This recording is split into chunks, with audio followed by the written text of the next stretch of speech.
слушатели, уважаемые эксперты и участники чтений, разрешите мне читать произведение Сергея Зверева «Кыл-Ула.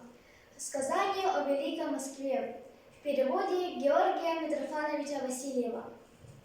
А улицы большого города полным-полно народу. Волнуется он, как море, то приходит в движение, будто бурю темный лес, колыхается и шумит, то бьется взором бисерным вся разноцветная толпа. Здесь идут герои войны, как на параде, стройными рядами.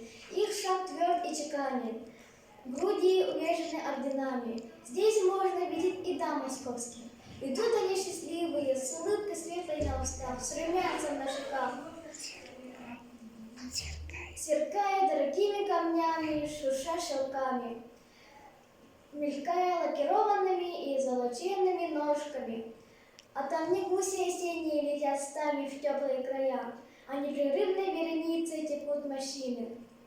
Как хорошо, прекрасно, что великий город ликует победу свою, дышит торжественным пламенем, палят орудия, громче громовых раскатов. Это салют победы озаряет небо, и лучи извиваются, как шелковые ленты, описывая разноцветные зоры в просторах неба. И от радости у меня сердце встрепенулось. Великая Москва, ты стала, и не зря ты стала набатым колоколом всего посолнечного мира.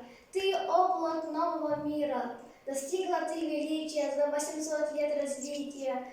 Расти и цвети на века, Великая Москва. Урой Айхал!